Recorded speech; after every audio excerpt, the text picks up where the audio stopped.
Hello everyone, welcome back to the new video of knowledge hunter. അപ്പോൾ നമ്മളിന്ന് ആറാം class മാത്തമാറ്റിക്സിലെ ഒരു ഇമ്പോർട്ടൻറ്റ് ക്വസ്റ്റ്യനാണ് നോക്കുന്നത്. നിങ്ങളുടെ ചാപ്റ്റർ ജോയിനിങ് ആംഗിൾസ്, കോണുകൾ ചേരുമ്പോൾ എന്ന് പറഞ്ഞ പാഠത്തിലെ ചോദ്യമാണ് ചെയ്യുന്നത്. സോ നമുക്ക് ഇനി കൂടുതൽ പറയുന്നില്ല. സോ ക്വസ്റ്റ്യനിലേക്ക് കിടക്കാം. സോ ഇതാ ക്വസ്റ്റ്യൻ ഇവിടെ ഒരു ഫിഗർ തന്നിട്ടുണ്ട്. സോ ഫിഗർ നിങ്ങൾ നോക്കുക. ശേഷം ക്വസ്റ്റ്യനിൽ പറഞ്ഞിട്ടുണ്ട് in the figure DOC is twice of BOC. അതായത് നോക്കേ, ഞാൻ ഈ ഫിഗർ ഒന്നും ഇങ്ങനെ വെക്കുന്നുണ്ട്. ഓക്കെ, ഇതിൽ BOCയുടെ ഡബിളാണ് DOC. അതായത് നോക്ക്, ഈ ആംഗിളിൽ ഇതാ BOC എന്ന് പറഞ്ഞ ഈ ആംഗിളിൻ്റെ ഇരട്ടിയാണ്, ഡബിളാണ് നമ്മളുടെ ഈ COD അല്ലെങ്കിൽ DOC എന്ന് പറഞ്ഞ ഈ ആംഗിള്. എന്നിട്ട് നമുക്ക് ഓരോ ക്വസ്റ്റ്യൻ നോക്കാം. ക്വസ്റ്റ്യൻ. സോ നോക്ക്, what is the measure of angle DOC? DOCയുടെ മെഷർമെൻറ്റ് എത്രയാണ് ചോദിച്ചിട്ടുള്ളത്. നമുക്കറിയാം, ക്വസ്റ്റ്യനിൽ പറഞ്ഞിട്ടുണ്ട് ഈ ആംഗിളിൻ്റെ ഡബിളാണ് ഈ ആംഗിൾ. അപ്പോൾ DOC കണ്ടുപിടിക്കാൻ 36ൻ്റെ ഡബിൾ, അതായത് 36 × 2 ചെയ്താൽ മതി. 36 × 2 എന്ന് പറയുമ്പോൾ 72 ഡിഗ്രി. ഓക്കെ, 72 ഡിഗ്രി ആയിരിക്കും DOCയുടെ മെഷർമെൻറ്റ്. ഓക്കെ, 72 ഡിഗ്രി ആണെന്ന് കിട്ടി. സോ ഇനി അടുത്ത ബി ക്വസ്റ്റ്യൻ നോക്കാം. സോ ബി ക്വസ്റ്റ്യൻ പറഞ്ഞിട്ടുള്ളത് എന്താ നോക്കണേ. What is the measure of angle AOE?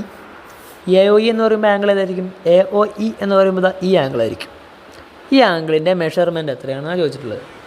നമുക്കറിയാം, നമ്മൾ പഠിച്ചൊരു കാര്യമുണ്ട്, ഓപ്പോസിറ്റ് ആംഗിളുകൾ, എതിർ കോണുകൾ എന്ന് പറഞ്ഞൊരു കൺസെപ്റ്റ് നമ്മൾ പഠിച്ചിട്ടുണ്ട്. അതിൽ പറഞ്ഞാൽ എന്താ, എതിർ കോണുകൾ പരസ്പരം തുല്യമായിരിക്കും. അപ്പോൾ നോക്ക്, ഈ BODയുടെ എതിർക്കോണല്ലേ AOE എന്ന് പറഞ്ഞാൽ? ഈ ആംഗിളില്ലേ, ഇതാ ഞാൻ മാർക്ക് ചെയ്യുന്ന ഈ ആംഗിള്, അതിൻ്റെ ഓപ്പോസിറ്റ് ആംഗിളാണ് AOE. അപ്പോൾ നോക്ക് മക്കളെ, അപ്പോൾ നമ്മളോട് AOE കണ്ടുപിടിക്കാൻ എന്ത് കണ്ടുപിടിച്ചാൽ മതി? AOE കണ്ടുപിടിക്കാൻ നമ്മളിതാ ഈ BOD കണ്ടുപിടിച്ചാൽ മതി. അതായത് BOD, ആംഗിൾ BOD കണ്ടുപിടിച്ചാൽ മതി. BOD കണ്ടുപിടിച്ചാൽ മതി മക്കളെ. BOD എന്ന് പറഞ്ഞാൽ കൃത്യമായിട്ട് ശ്രദ്ധിച്ചോളൂ. BOD എന്ന് പറയുമ്പോൾ ഇതാ BOD, ഈ BOD എന്ന് പറഞ്ഞ ആംഗിൾ എന്ന് പറഞ്ഞാൽ ഈ 36ഉം പിന്നെ ഇവിടെ ഒരു 72 ഡിഗ്രിയാണ്. ആ 72 ഡിഗ്രിയും കൂട്ടിയാൽ മതി. So BOD is equal to മക്കളെ 36 + 72. 36 + 72. സോ ഇങ്ങോട്ടേക്ക് ആയിരിക്കും 36 + 72. 36ഉം 72ഉം കൂട്ടിക്കഴിഞ്ഞാൽ നമുക്ക് 108 ഡിഗ്രി എന്ന് കിട്ടും. അപ്പോൾ നോക്ക് മക്കളെ, AOE എന്ന് പറഞ്ഞാലും BOD എന്ന് പറഞ്ഞാലും ഈക്വലാണ്. So AOE equal to 108 degree കേട്ടല്ലോ. AOE എന്ന് പറഞ്ഞാൽ 108 ഡിഗ്രി ആയിരിക്കും. നമ്മൾ ഓപ്പോസിറ്റ് ആംഗിൾ എന്ന് പറഞ്ഞൊരു തിയറി, അതാണ് നമ്മളിവിടെ യൂസ് ചെയ്തത്. ഓക്കെ, സോ അടുത്ത സി ക്വസ്റ്റ്യൻ നോക്കാം. സോ സി എന്താണ് മക്കൾ, നിങ്ങൾ കൃത്യമായിട്ട് നോക്കുക question. Okay, find the measure of angle AOD. ഇനി ആംഗിൾ AODയുടെ മെഷർമെൻറ്റാണ് നമ്മളോട് ചോദിച്ചിട്ടുള്ളത്. ആംഗിൾ AOD എന്ന് പറയുമ്പോൾ ദാ ഈ ആംഗിൾ അല്ലേ, ഈ ആംഗിൾ കണ്ടുപിടിക്കണം. നമുക്കറിയാം, ഇവിടെ നോക്കിക്കോണേ, ഇതൊരു ലീനിയർ പെയറാണ്, ഒരു രേഖീയ ജോഡിയാണ്. അപ്പോൾ നമ്മൾ പഠിച്ചിട്ടുണ്ട് ലീനിയർ പെയറിലെ ആംഗിളിൻ്റെ ആംഗിളൊക്കെ കൂട്ടിക്കഴിഞ്ഞാൽ 180 ഡിഗ്രി ആയിരിക്കും. അപ്പോൾ നോക്ക്, അതിൽ ഇവിടെ വരെ 108 ഡിഗ്രിയാണ് നമ്മൾ നേരത്തെ കണ്ടുപിടിച്ചു, 108 ഡിഗ്രിയാണ്. അപ്പോൾ ഇവിടുത്തെ ഈ ആംഗിൾ, ഈ AOD എന്ന് പറഞ്ഞ ആംഗിൾ കണ്ടുപിടിക്കാൻ ടോട്ടലുള്ള 180ൽ നിന്ന് ഇവിടുത്തെ 108 കുറച്ചാൽ മതി. അപ്പോൾ നമുക്ക് ആൻസർ കിട്ടും. സോ ഞാൻ എഴുതി വെക്കുന്നുണ്ട്. So angle AOD is equal to ടോട്ടലുള്ള, ഓക്കെ, സോ ടോട്ടലുള്ള 180ൽ നിന്നും ആ 108 കുറച്ചതാണ്. സോ ഒന്നും കൊണ്ടത് 108 കുറച്ചതാണ്. സോ 108 കുറച്ചതാണ്.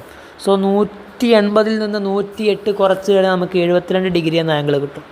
ഓക്കെ, 72 ഡിഗ്രി എന്ന ആംഗിൾ കിട്ടും. സോ ആംഗിൾ AOD എന്ന് പറയുമ്പോൾ എത്രയായിരിക്കും? 72 ഡിഗ്രി ആയിരിക്കും. ഓക്കെ, മനസ്സിലായല്ലോ. ഓക്കെ, അടുത്ത ഡി ക്വസ്റ്റ്യൻ നോക്കാം. സോ ഡി ക്വസ്റ്റ്യൻ പറഞ്ഞിട്ടുള്ളത് എന്താ? Name any 2 linear pairs in the figure.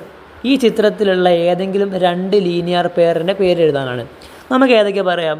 ഒന്ന് angle AOE and angle BOE, ഇത് രണ്ടും പറയാം. ഓക്കെ, ഈ 2 ആംഗിളും പറയാം. അതായത് ഈ ആംഗിളും ലീനിയർ പെയറാണ്. അതുപോലെ തന്നെ നമുക്ക് വേറെ ഇത് പറയാം. നമുക്ക് വേണമെങ്കിൽ ഇതാ ഈ ആംഗിൾ പറയാം, BOCയും അതുപോലെ തന്നെ ആംഗിൾ COAയും പറയാം. ഇത് രണ്ടും എന്താ ലീനിയർ പെയറാണ്.